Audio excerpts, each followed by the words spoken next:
नमस्कार मेरे प्यारे भाइयों, मैं हूं अनुज और आप सुन रहे हैं हॉरर कहानी वो भी मेरी जुबानी।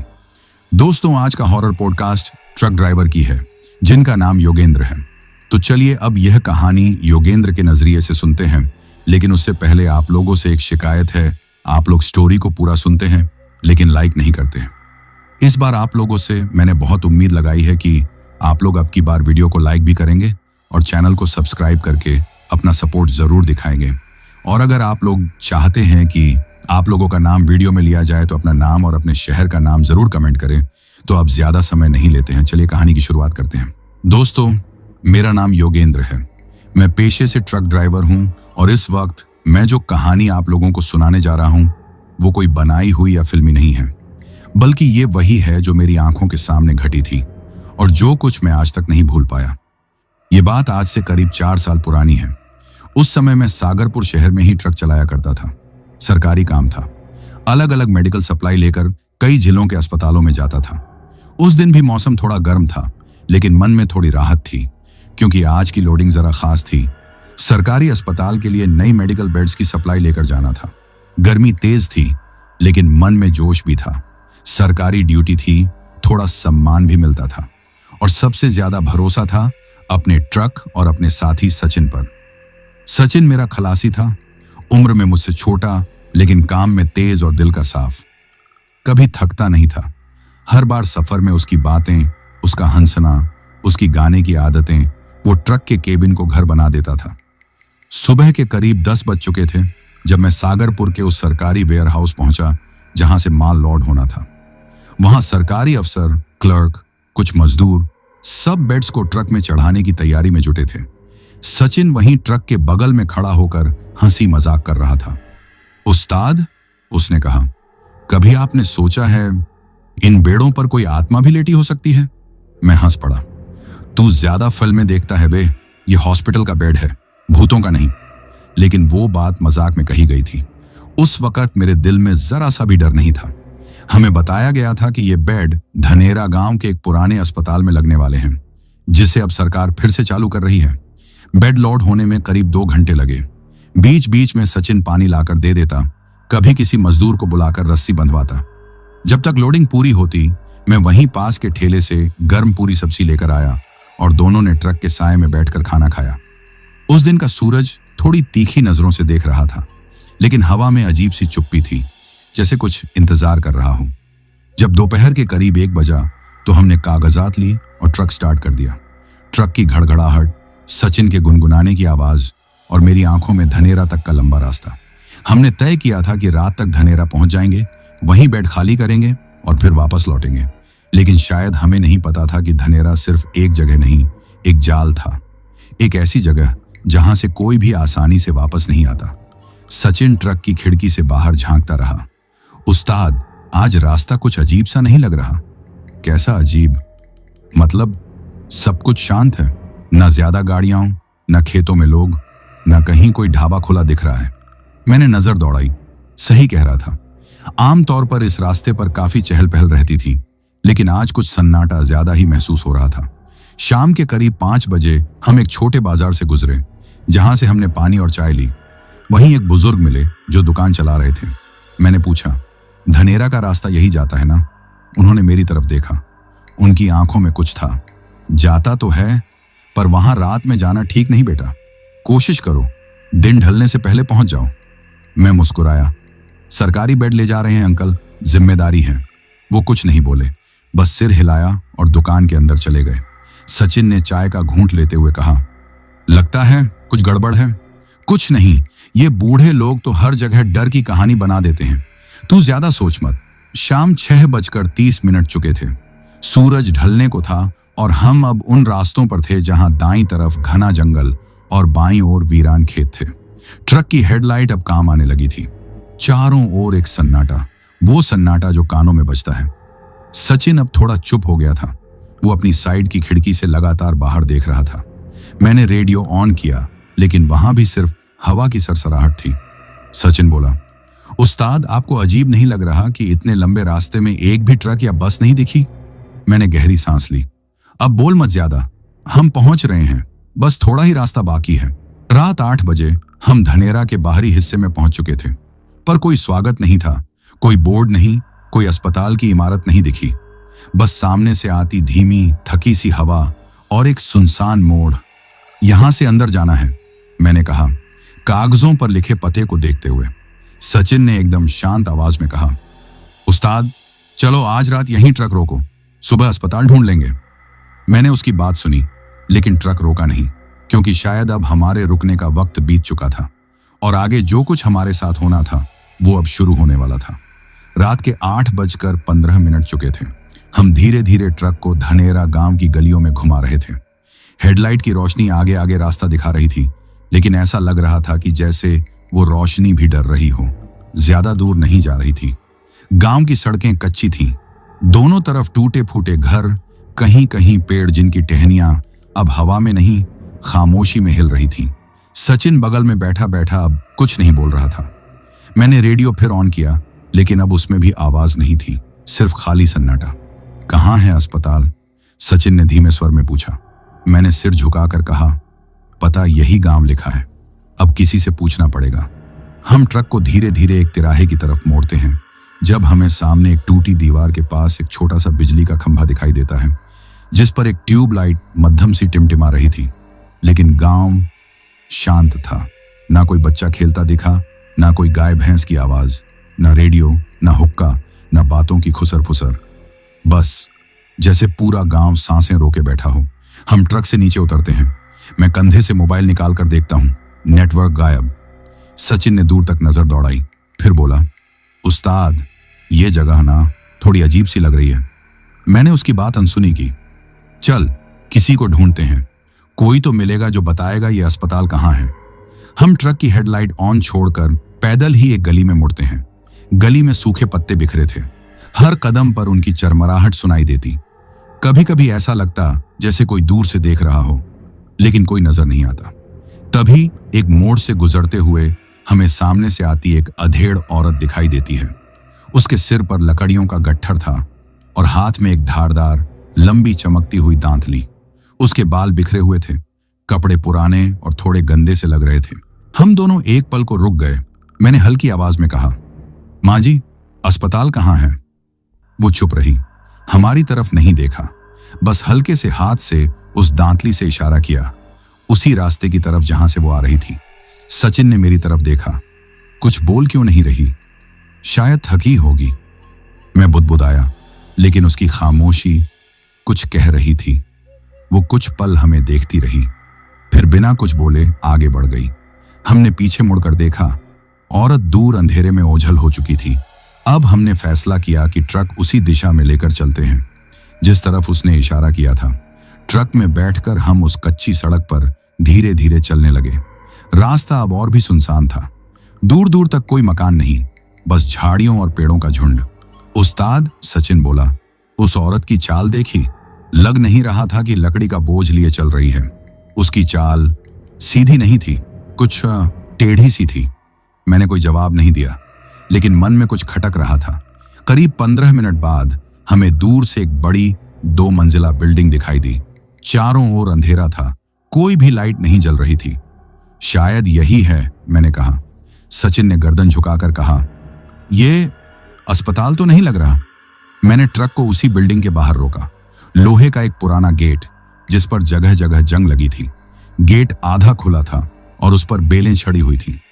ऐसा लग रहा था जैसे कई सालों से किसी ने खोला ही नहीं। हम दोनों ट्रक से नीचे उतरे।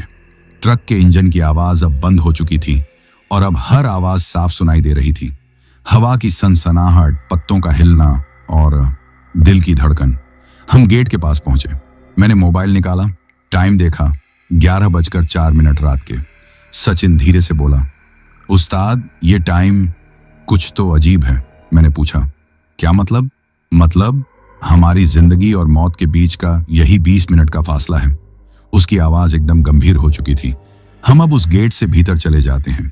बिल्डिंग तक पहुंचने के लिए एक खुला मैदान था, जिसमें सूखे पत्ते, टूटी ईंटें और बिखरी लकड़ियां थीं।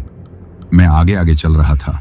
सचिन मेरे बगल में था, लेकिन अब उसकी चाल की आवाज सुनाई देना बंद हो गई थी।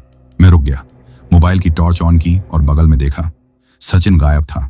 मैंने चारों तरफ देखा, आवाज लगाई, सचिन, ओए सचिन। कोई जवाब नहीं। फिर अचानक एक चीख, तेज, दर्द भरी और भयानक।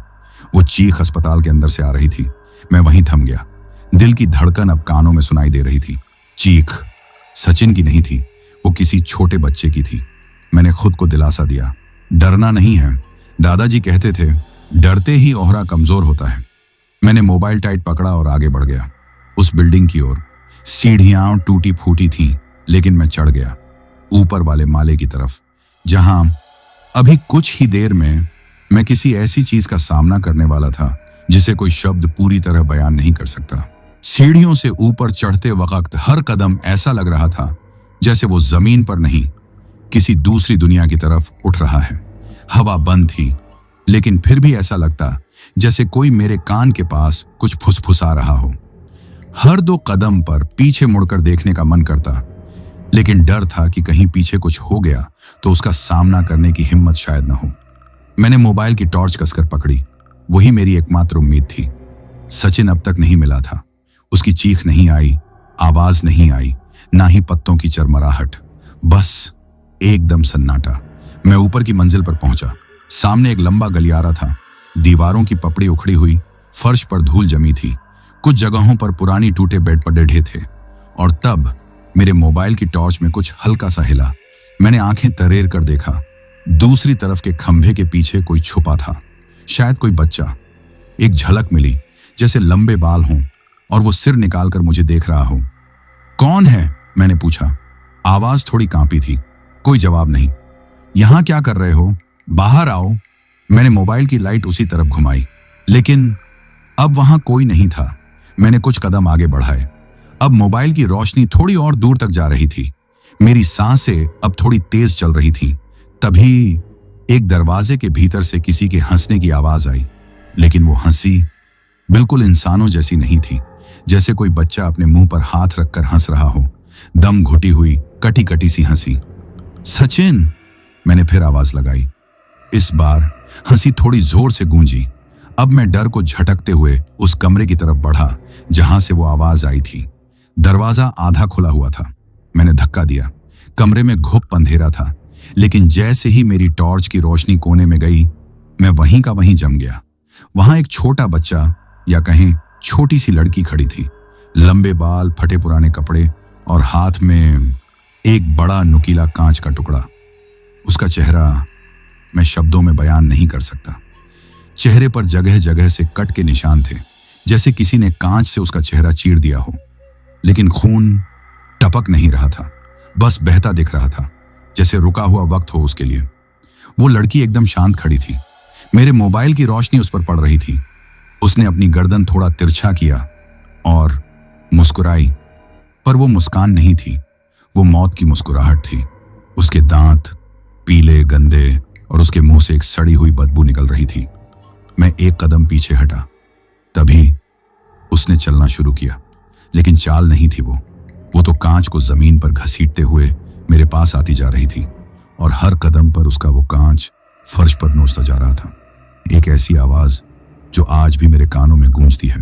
मैंने उससे कहा, तू कौन है? क्या चाहिए तुझे? उसने कुछ नहीं कहा, बस अपनी गर्दन को धीरे धीरे पूरा 360 डिग्री घुमा लिया। मैंने जैसे ही ये देखा, मेरे पैर कांपने लगे। अब मैं जान चुका था ये इंसान नहीं है। मैंने पीछे मुड़कर भागना चाहा, लेकिन तभी बिल्डिंग के नीचे से सचिन की आवाज आई, उस्ताद जल्दी नीचे आओ, वो डायन है, जल्दी। मैंने मोबाइल की रोशनी नीचे की तरफ घुमाई। सचिन वहां खड़ा था। उसके सिर से खून बह रहा था, हाथ में पट्टी बंधी थी, लेकिन वो जिंदा था। कूद जाओ उस्ताद, ऊपर मत रुकना, उसने चिल्लाकर कहा। मैंने एक नजर उस लड़की की तरफ डाली। वो अब मेरे से सिर्फ 8 से 10 कदम दूर थी। उसकी आंखें अब लाल हो चुकी थीं और उसके मुंह से एक आवाज आ रही थी, गुर्राने जैसी। और फिर मैंने पूरा जोर लगाया और दूसरी मंजिल से नीचे कूद गया। मैं जमीन पर गिरा तो पैर में गहरी चोट आई, लेकिन जान बच गई। सचिन भागा, मुझे उठाया और बोला, उस्ताद आपको ऊपर भेजने के लिए ही उसने मुझे अलग किया था। कौन? मैंने दर्द से कराहते हुए पूछा। वो औरत जिसके सिर पर लकड़ियों का गट्ठर था और हाथ में दांतली। अब कहानी एक नए मोड़ पर आने वाली थी। अब सचिन बताने वाला था कि उसके साथ क्या हुआ था, कैसे वो उस औरत की गिरफ्त में आया और कैसे वो अब भी हमारे पीछे थी। मैं जमीन पर पड़ा कराह रहा था और सचिन ने मुझे सहारा देकर उठाया। मेरे पैर में गहरी चोट थी, लेकिन उससे ज्यादा मेरी रूह कांप रही थी। जो कुछ ऊपर देखा वो इंसानी नहीं था। सचिन का चेहरा भी डरा हुआ था। उसके सिर पर पट्टी थी, कपड़ों पर खून के धब्बे थे और उसकी आंखों में कोई गहराई, जैसे वो कुछ ऐसा देख चुका हो जिसे इंसान आसानी से नहीं भूल सकता। मैंने धीरे से पूछा, बता क्या हुआ तेरे साथ? तू अचानक कहां चला गया? सचिन ने मेरी तरफ देखा। उस्ताद, जब हम हॉस्पिटल के ग्राउंड में जा रहे थे तभी दीवार के पास मुझे एक औरत खड़ी दिखी। वही औरत, सिर पर लकड़ियों का गट्ठर नहीं था अब, लेकिन हाथ में वही दांतली थी। मैंने पहले सोचा कि वो गांव की कोई औरत होगी। उसने मुझे हाथ से इशारा करके पास बुलाया। मैं बेवकूफ बन गया उस्ताद। मैं कुछ कहे बिना ही उसके पास चला गया। वो मुझे खींचकर एक कोने में ले गई। अंधेरे में मैं उसका चेहरा ठीक से नहीं देख पाया। उसने घूंघट निकाल रखा था, लेकिन जैसे ही मैं उसके पास गया उसने मेरा मुंह कस के दबा लिया। मेरे मुंह से आवाज तक नहीं निकली। वो सांसें नहीं ले रही थी उस्ताद। उसके शरीर से सड़े हुए मांस की बदबू आ रही थी और वो मुझे आंखों में आंखें डालकर घूर रही थी। मैं तड़प रहा था, लेकिन तभी मुझे दादी का दिया हुआ एक मंत्र याद आया। मेरी दादी शिव भक्त थीं। उन्होंने मुझे एक दिन एक मंत्र दिया था। कहा था कि कभी जान का खतरा हो तो मन ही मन बोल लेना। मैंने उसी वक्त वो मंत्र बोलना शुरू किया और उस्ताद, जैसे ही मैंने बोलना शुरू किया उस औरत का शरीर कांपने लगा। वो जैसे झटके खा रही हो, जैसे कोई करंट लग गया हो। फिर एक अजीब सी चीख मारकर वो औरत एक काले धुएं में बदलकर गायब हो गई। उस्ताद, तब मैं समझा कि यह सब कुछ असली है और जो ऊपर अस्पताल की बिल्डिंग में है वो लड़की भी इंसान नहीं है, बल्कि उसी औरत की बच्ची है जिसकी आत्मा अब इस अस्पताल में भटकती है। मैंने हैरानी से उसकी बात सुनी। मतलब वो औरत और वो लड़की दोनों आत्माएं हैं? सचिन ने सिर हिलाया। हाँ उस्ताद, और लगता है हमें ऊपर भेजने के लिए ही उसने मुझे अलग किया था, ताकि वो तुझे अकेला पाए। मैंने गहरी सांस ली, लेकिन तब भी दिल में एक सवाल था। अगर तू मंत्र बोलकर बच गया तो क्या वो फिर से नहीं आ सकती? सचिन ने मेरी आंखों में देखा। वो फिर से आएगी उस्ताद, और अब शायद और ज्यादा गुस्से में। लेकिन हम ट्रक में बैठ जाएंगे तो शायद हमसे दूर रहेगी। मैं लंगड़ाते हुए उसके सहारे ट्रक की तरफ बढ़ा। हम दोनों अब स्कूल के गेट के पास थे। ट्रक नजदीक था, लेकिन तभी एक तीखी चीख हवा में गूंजी। हम दोनों रुक गए और फिर से वही औरत सामने आ गई। इस बार उसके चेहरे से घूंघट हटा हुआ था। नाक आधी कटी हुई थी, चेहरे पर कीड़े रेंग रहे थे। उसकी आंखें एकदम सफेद और होंठों से खून की लाट टपक रही थी। उसने दांतली उठाई और सचिन की तरफ फेंकी। कांच का टुकड़ा सचिन के पैर में आकर घुस गया। वो वहीं चिल्लाकर गिर पड़ा। मैंने बिना कुछ सोचे उसे खींचकर ट्रक की तरफ दौड़ाया। खून बह रहा था, लेकिन जान बचाना जरूरी था। हम दोनों किसी तरह ट्रक में चढ़े। सचिन दर्द से कराहते हुए बोला, उस्ताद, अब ब्रेक मत लगाना, ट्रक को दौड़ा दो। ट्रक स्टार्ट किया। जैसे ही ट्रक आगे बढ़ा, पीछे से एक और चीख और फिर ट्रक के पीछे किसी चीज के गिरने की आवाज। मैंने मिरर में देखा, वो औरत अब ट्रक के पीछे लटक रही थी। ट्रक स्टार्ट हो चुका था। इंजन की आवाज के साथ साथ मेरी धड़कनें भी तेज हो रही थी। मैंने गियर बदला और ट्रक को जैसे तैसे आगे दौड़ाया, लेकिन पीछे से एक अजीब घिसटती हुई आवाज आ रही थी, जैसे कोई नुकीली धातु ट्रक के लोहे को खुरच रही हो। सचिन के चेहरे पर घबराहट थी। वो ट्रक की सीट पर पड़े पड़े ही थर थर कांप रहा था। उसके पैर से अब भी खून बह रहा था। उस्ताद, उसकी आवाज डर से कांप रही थी। वो औरत ट्रक के पीछे लटकी है और अब वो हमारे केबिन तक आने की कोशिश कर रही है। मैंने ट्रक के पीछे लगे मिरर में देखा और जो नजारा था उसने मेरी रीढ़ की हड्डी तक को जमा दिया। वो औरत अपने सड़े हुए चेहरे के साथ दांतली को ट्रक की बॉडी में गाड़े हुए लटकी थी। हर बार जब मैं एक्सेलरेटर बढ़ाता, वो अपने पैर झटकती और आगे खिसकने लगती। उसके चेहरे पर अब कोई भाव नहीं था, बस एक भयानक प्यास, खून की प्यास। सचिन, मैंने कहा, बोल, वो मंत्र फिर से याद है ना तुझे? सचिन ने आंखें खोली। हाँ उस्ताद, लेकिन अब मेरी आवाज साथ नहीं दे रही। तो मन ही मन बोल, जब तक तू जिंदा है आवाज की जरूरत नहीं। ट्रक अब एक संकरी सड़क से गुजर रहा था। दोनों तरफ जंगल और बीच में हमारी जिंदगी का आखिरी रास्ता। पीछे से वो औरत धीरे धीरे ऊपर की तरफ चढ़ रही थी। अब उसका चेहरा सामने की ओर था। उसके होठों पर वही मुस्कान थी जो मैंने ऊपर अस्पताल में उस बच्ची के चेहरे पर देखी थी। वो मुस्कान नहीं थी, वो मौत का इशारा थी। अचानक ट्रक में एक जोर का झटका लगा। मैंने स्टीयरिंग कसकर पकड़ा। वो औरत अब हमारी केबिन की ओर एकदम पास आ चुकी थी। उसकी दांतली की नोक अब केबिन के दरवाजे को खरोंच रही थी। सचिन, अब कुछ करना होगा, नहीं तो ये यहीं ट्रक में हमें खत्म कर देगी। सचिन ने मुश्किल से करवट ली और ट्रक की खिड़की से बाहर झांका। फिर अपने थरथराते होंठों से मंत्र बुदबुदाने लगा। और तभी मैंने ट्रक की स्पीड और बढ़ा दी। 80, फिर 90, फिर 100। ट्रक की बॉडी हिल रही थी, लेकिन जान बचाने के लिए यह जरूरी था। अब ब्रेक मारो उस्ताद, सचिन ने जोर से कहा। क्या? ब्रेक मारो जोर से, पूरी ताकत से। मैंने बिना सोचे पूरा ब्रेक दबाया। ट्रक की पूरी बॉडी झटके से रुक गई। हम दोनों आगे की तरफ धकेले गए। सचिन ने आगे का शीशा पकड़ लिया और मैं स्टीयरिंग से टकरा गया।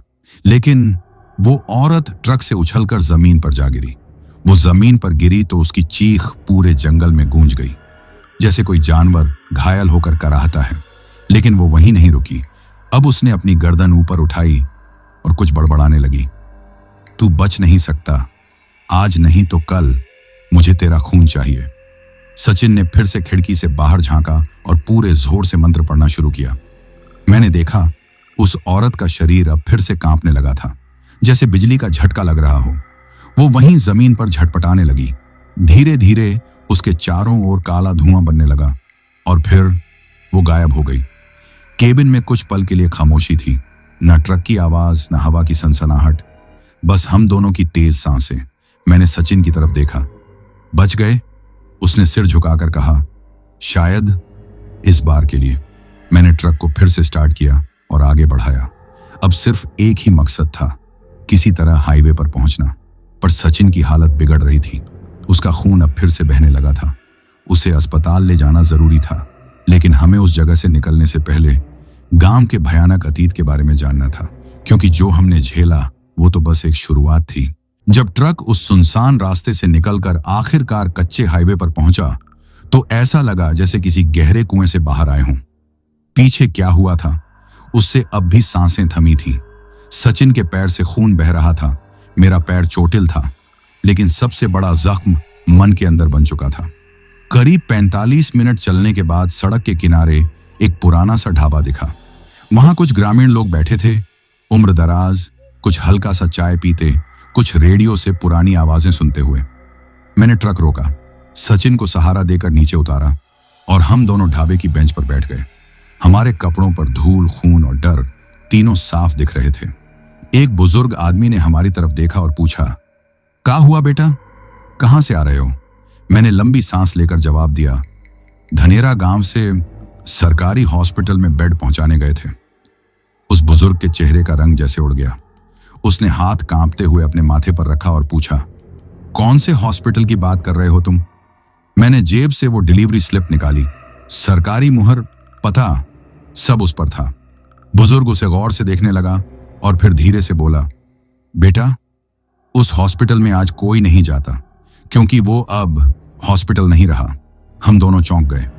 क्या मतलब? अब ढाबे पर बैठे दो और बुजुर्ग हमारी तरफ देखने लगे। एक बोला, तुम दोनों उधर रात को गए थे? मैंने सिर हिलाया। हाँ, माल खाली करने पहुंचे थे। पर वहां मैं रुक गया।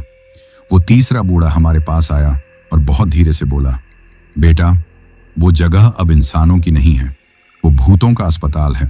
सचिन ने धीमे स्वर में पूछा, क्या हुआ था वहां? अब उन तीनों की आंखों में डर नहीं, बल्कि एक बोझ था, एक ऐसा बोझ जो सालों से उनकी छाती पर पड़ा था। बुजुर्ग ने कहना शुरू किया, करीब 14 से 15 साल पहले वो अस्पताल धनेरा गांव का सबसे बड़ा सरकारी हॉस्पिटल था। लोग वहां दूर दूर से इलाज कराने आते थे। एक दिन अस्पताल में भर्ती एक छोटी बच्ची की मौत हो गई। कहा गया कि बीमारी से मरी, पर सच्चाई कुछ और थी। उस मासूम के साथ अस्पताल के ही एक कंपाउंडर ने। वो बोलते बोलते रुका। दूसरा बुजुर्ग बोला, उसके साथ जबरदस्ती की गई थी। वो बच्ची घंटों तक चीखती रही, लेकिन कोई उसे बचाने नहीं आया और वहीं अस्पताल के अंदर उसका दम टूट गया। जब मां को पता चला तो वो पागल हो गई। वो घर नहीं गई, बस एक दिन अपने खेत से दांतली उठाई और सीधे अस्पताल पहुंची, जहां उस कंपाउंडर को एक ही वार में गर्दन से अलग कर दिया। फिर उसी अस्पताल के पीछे लगे पीपल के पेड़ से खुद को फांसी पर लटका लिया। ढाबे पर एकदम सन्नाटा छा गया था। मैं और सचिन एक दूसरे की तरफ देख रहे थे। अब हमारी आंखों में भी वही कहानी दौड़ रही थी। वो बच्ची जो फर्श पर मुस्कुरा रही थी, वो औरत जो दांतली लेकर गश्त करती थी। अब समझ आ गया था कि क्यों उस अस्पताल की दीवारों में आज भी रूहें कैद हैं। सरकार ने उस हॉस्पिटल को सील कर दिया बेटा, बुजुर्ग ने कहा, और अब उसी नाम से शहर के पास एक नया सरकारी अस्पताल खुला है। शायद गलती से तुम्हें पुराने पते पर भेज दिया गया। सचिन बोला। गलती? या कोई हमें वहां भेजना चाहता था? बुजुर्ग ने हमें हल्दी और तेल की बोतल दी। पैर की पट्टी बांध लो, ये जख्म सिर्फ बाहर के नहीं हैं, भीतर के भी हैं। मैंने सिर झुकाकर धन्यवाद दिया। हमने नाश्ता भी वहीं किया। सचिन की आंखें अब भी सुर्ख थीं, लेकिन मन में थोड़ी राहत थी। उस्ताद, सचिन बोला, हमारी जान तो बच गई, लेकिन जिनकी नहीं बची वो आज भी वहां हैं, और शायद वो सिर्फ इंसाफ मांग रहे हैं। मैंने ट्रक स्टार्ट किया। अब हमें उस नए सरकारी अस्पताल की ओर निकलना था, जहां ये बेड वाकई में पहुंचने थे। लेकिन अब हम केवल बेड ले जा रहे थे या हम साथ ले जा रहे थे, एक अधूरी कहानी की आवाज़ों। सड़क अब थोड़ी साफ थी, पेड़ों की टहनियां पीछे छूट रही थीं और सूरज की किरणें धीरे धीरे आसमान पर लौट रही थीं। हवा में हल्की गर्मी थी, लेकिन मन में अब भी एक ठंडी सी बेचैनी बैठी थी। सचिन के पैर पर पट्टी बंध चुकी थी, खून रुक गया था, पर उसकी आंखें अब भी थकी और डरी हुई थीं। मैंने ट्रक को सीधा नगर पंचायत हॉस्पिटल की तरफ मोड़ दिया। यही असली पता था जहां बेड पहुंचाने थे। करीब 2 घंटे की दूरी रही होगी। हम दोनों खामोश थे। उस्ताद, सचिन ने थोड़ी देर बाद धीमी आवाज में कहा, आपको नहीं लगता अभी भी कोई हमारे साथ है? मैंने सवाल को टालने की कोशिश की। तू थक गया है, आराम कर, अब सब ठीक है। लेकिन मन कह रहा था अब भी कुछ बाकी है। जब हम हॉस्पिटल के गेट पर पहुंचे तो वहां हलचल थी।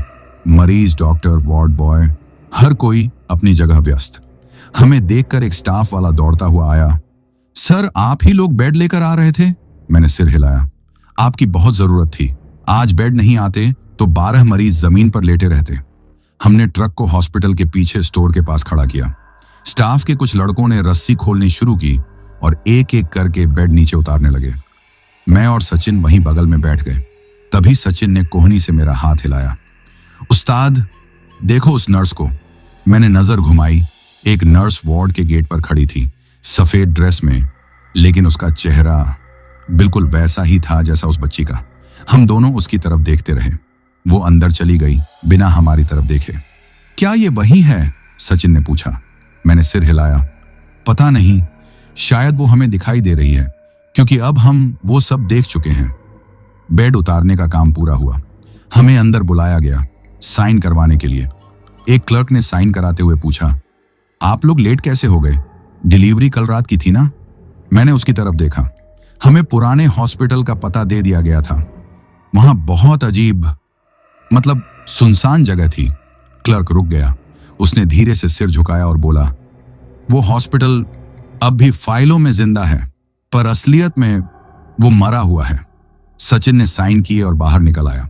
मैं उसके पीछे पीछे निकला, लेकिन जैसे ही मैं हॉस्पिटल के मेन गेट तक पहुंचा, मैंने पीछे से किसी के कहने की आवाज सुनी, अंकल, मुझे अब भी दर्द होता है। मैंने मुड़कर देखा, कोई नहीं था। बस एक पल के लिए ऐसा लगा जैसे कोई बच्ची थी, वही लंबी छोटी, वही पुराने कपड़े। मैं वहीं खड़ा रह गया। सचिन पीछे मुड़कर आया, बोला, क्या हुआ उस्ताद? कुछ नहीं, पर मुझे अब समझ आ गया था, कुछ आत्माएं बस इंसाफ चाहती हैं, और जब तक उन्हें चैन नहीं मिलता वो जुड़ जाती हैं उनसे जो सच्चाई से टकरा चुके हैं। हम ट्रक में बैठ गए। इंजन स्टार्ट हुआ, लेकिन अब उसके साथ सिर्फ इंजन की आवाज नहीं थी। अब उसमें शामिल थी एक मासूम की सिसकी, एक मां की चुप्पी, और हमारे दिल में घर कर चुका एक सवाल कि क्या हम फिर कभी वैसी रात देखेंगे? हॉस्पिटल में बेड डिलीवर करने के बाद मैंने ट्रक को धीरे धीरे हाईवे की तरफ मोड़ दिया। सचिन अब भी खामोश था। उसकी आंखों में नींद थी, लेकिन नींद से ज्यादा थकावट और एक ऐसा डर जो अब शायद उसकी रूह में बस चुका था। हमने रास्ते में एक होटल के पास ट्रक रोका और कुछ घंटे वहीं आराम किया। सचिन बोला, उस्ताद मैं तो यहीं से अपने गांव चला जाऊंगा, कुछ दिन ट्रक नहीं चला पाऊंगा। मैंने उसका कंधा थपथपाया। जा बेटा, खुद को संभाल, जरूरत पड़ी तो फोन कर देना। अगले दिन सुबह करीब 10 बजे मैं घर पहुंचा। घर का दरवाजा वही पुराना लोहे वाला जिस पर मेरे बेटे ने कभी सफेद चौक से अपना नाम लिखा था, आज भी वो हल्का सा दिखता था। बीवी ने दरवाजा खोला। इतनी देर? फोन भी नहीं उठा रहे थे। थोड़ी परेशानी हो गई थी रास्ते में, मैंने हल्के से जवाब दिया। मैंने देखा घर में सब कुछ वैसा ही था। बच्चे स्कूल जा चुके थे, पत्नी ने चाय बनाई और मैं अपने कमरे में जाकर लेट गया। लेकिन जैसे ही लेटा, दीवार से कानों में कुछ फुसफुसाने जैसी आवाज आई। अंकल, मुझे अब भी दर्द होता है। मैंने आंखें खोल दी। कमरा एकदम शांत था। मैंने खिड़की के पर्दे हटाए। सूरज चमक रहा था, सब कुछ आम था, लेकिन मन कह रहा था कुछ है। शाम को जब सब घर लौट आए तो बच्चे मस्ती में थे। मैंने टीवी चलाया, बीवी खाना बना रही थी। तभी मेरी बेटी दौड़ती हुई आई। पापा। मैंने एक दीदी को देखा, वो बाथरूम में खड़ी थी, मुझे देख के हंसी और फिर गायब हो गई। मैंने उसे झिड़का, शायद तुम्हें वहम हुआ होगा। लेकिन मेरी उंगलियों में वही झंझनाहट शुरू हो गई थी जो उस रात अस्पताल के अंदर महसूस हुई थी। रात 12 बजे जब सब सो गए, मैं बिस्तर पर करवटें बदल रहा था। तभी फिर वही आवाज, अंकल मुझे अब भी दर्द होता है। इस बार आवाज कमरे के भीतर से आई थी। मैंने झट से बैठकर मोबाइल की टॉर्च जलाई। दीवार के कोने पर कुछ लिखा था, अब भी अधूरी हूं। मैंने दौड़कर पानी पिया। सांसें तेज हो रही थीं। दिमाग में बार बार वही बच्ची का चेहरा घूम रहा था। अब वो सिर्फ मुझे दिखती नहीं थी, वो मुझ में उतर चुकी थी। अगले दिन सुबह मंदिर गया, पंडित से सब बताया। उसने लंबी सांस लेकर कहा, तुम उसे उसकी मंजिल तक नहीं पहुंचा पाए, वो तुमसे जुड़ गई है। अब या तो तुम उसे मुक्ति दिलाओ या फिर उसकी पीड़ा के साथ जीना सीखो। मैंने पंडित से उपाय पूछा। उसने एक छोटा सा दिया, कुछ लाल चावल और एक मंत्र दिया। जहां उसकी आत्मा जुड़ी है वहां जाकर दिया जलाना और मन से क्षमा मांगना, तभी वो मुक्त होगी। अब मेरे पास 2 ही रास्ते थे, या तो खुद को पागलपन में डुबो दूं या उस लड़की को उसकी शांति वापस देने निकलूं। और मैंने ठान लिया, अब मैं लौटूंगा वहीं उसी पुराने अस्पताल में जहां सब शुरू हुआ था। सुबह के 5 बजे थे। अभी सूरज पूरी तरह निकला भी नहीं था, लेकिन मैं तैयार था। सिर पर एक छोटा बैग, जेब में लाल चावल की पुड़िया, तेल का दिया और पंडित द्वारा दिया गया वो मंत्र। घर के लोगों से बिना कुछ कहे मैं अपने ट्रक में चुपचाप बैठा और फिर उसी रास्ते की तरफ चल पड़ा। धनेरा। रास्ते में हवा अलग थी, न डर था न घबराहट, बस एक अजीब सी जिम्मेदारी का बोझ कि आज जो होना है वो आखिरी बार होगा। करीब 3 घंटे का सफर तय करके मैं वापस उसी मोड़ पर पहुंचा जहां से वो टूटी सड़क, वो घना सन्नाटा और वो भूतिया अस्पताल शुरू होता था। ट्रक रोका, सामने देखा, अब भी गेट वैसा ही था, जंग खाया टूटा सा, जैसे किसी ने सालों से छुआ ही ना हो। मैंने दिया और चावल हाथ में लिया। जेब में मंत्र की पुर्जी थी, पर वो जरूरत शायद नहीं पड़ेगी क्योंकि अब मैं उसे मन से बोलने लगा था। अस्पताल के अंदर कदम रखते ही हवा की चाल बदल गई। कोई देख नहीं रहा था, लेकिन ऐसा लगा जैसे बहुत सी आंखें मुंह पर टिकी हुई हों। मैं सीधा उस हॉल में पहुंचा जहां उस रात वो बच्ची खड़ी थी। वहां अब सब शांत था। टूटे पलंग, छत से लटकता पंखा, दीवार पर जमी काई और उस कोने में जहां उसने खड़े होकर सिर्फ मुस्कुराया था। मैं वहीं बैठ गया, दिया जलाया, लाल चावल रखे और आंखें बंद करके धीरे धीरे मंत्र बोलना शुरू किया। एयूएम निलयाय नमः, एयूएम शांतये आत्माय स्वाहा, एयूएम करुणा देवी नमः। हर मंत्र के साथ कमरे की हवा थोड़ी भारी होती जा रही थी और तभी वो सामने आ गई। वही बच्ची, फटे कपड़े, बिखरे बाल, और आज उसके चेहरे पर मुस्कान नहीं, सिर्फ खामोशी थी। वो धीरे धीरे मेरे पास आई।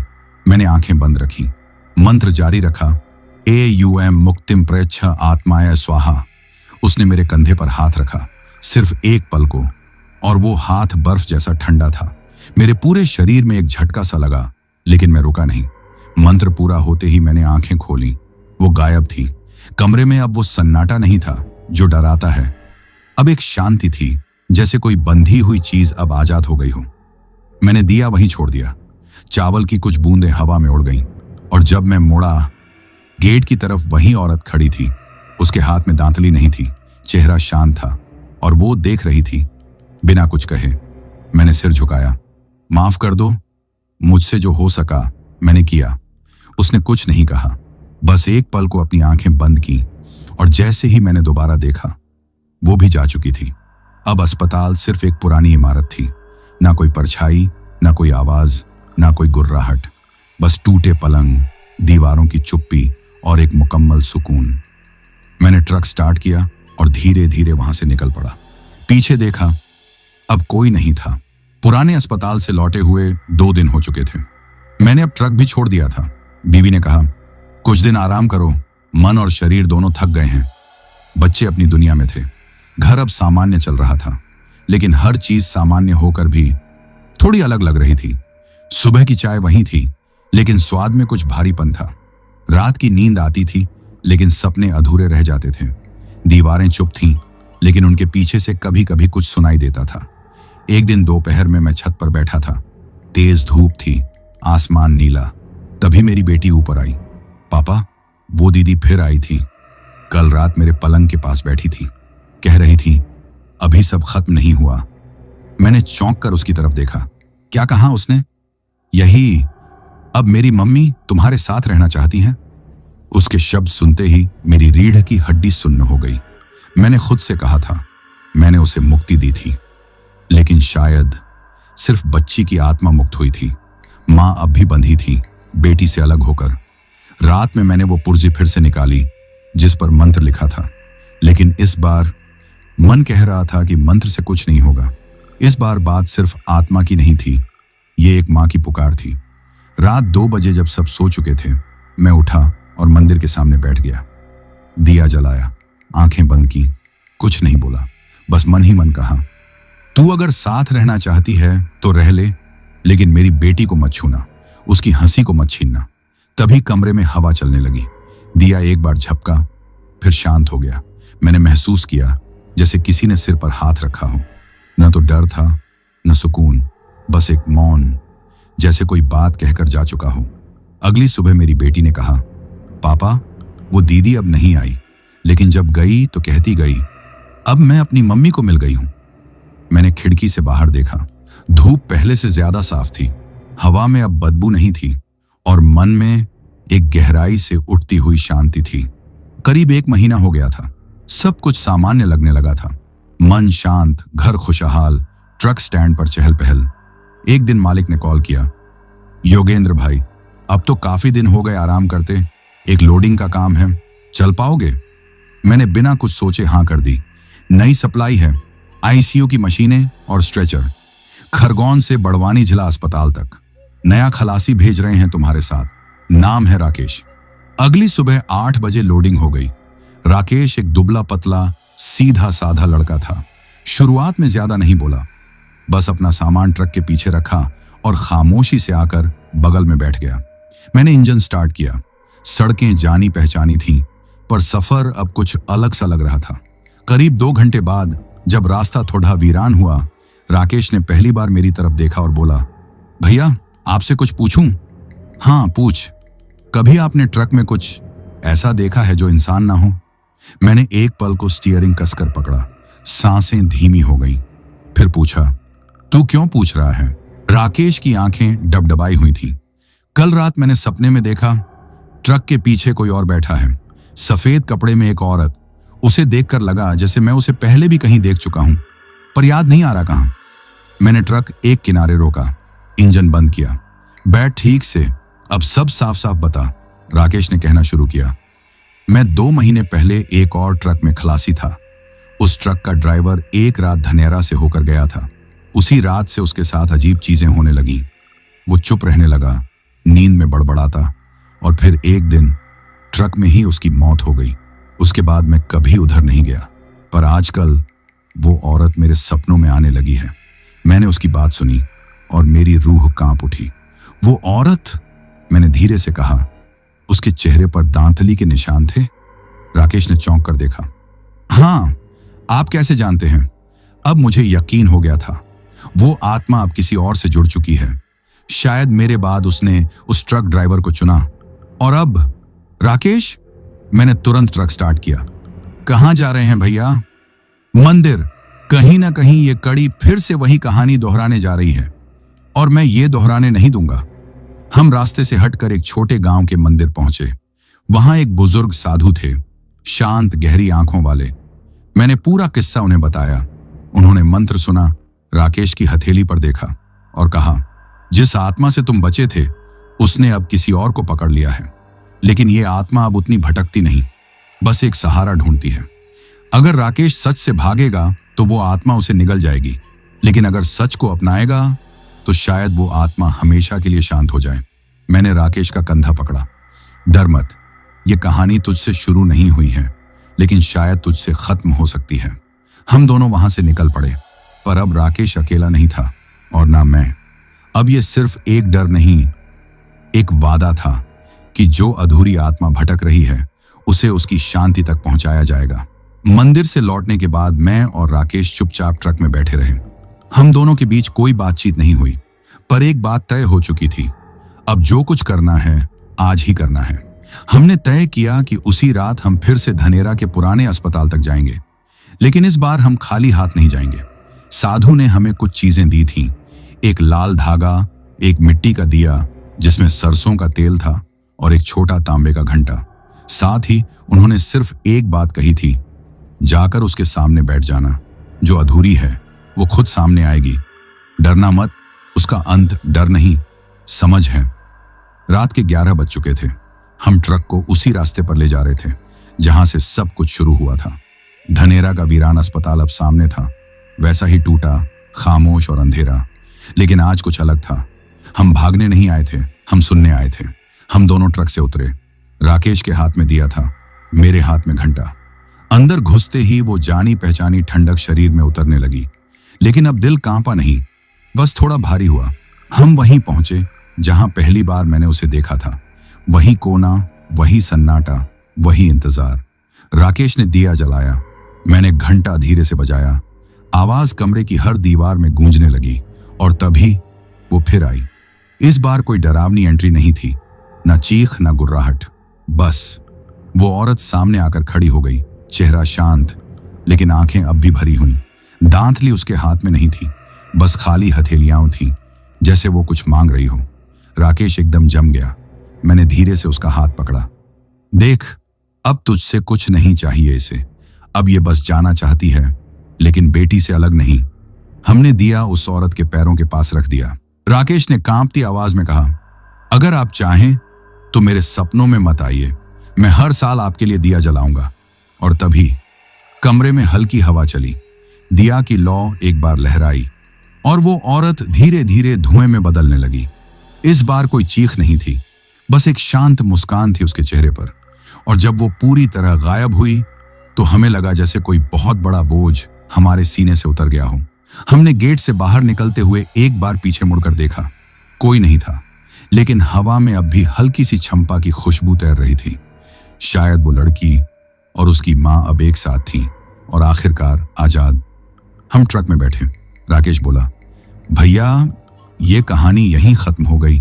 मैंने मुस्कुराकर कहा, शायद नहीं, कहानियां खत्म नहीं होती बेटा, बस चुप हो जाती हैं, और जब कोई उन्हें फिर से सुनना चाहता है वो दोबारा लौट आती हैं।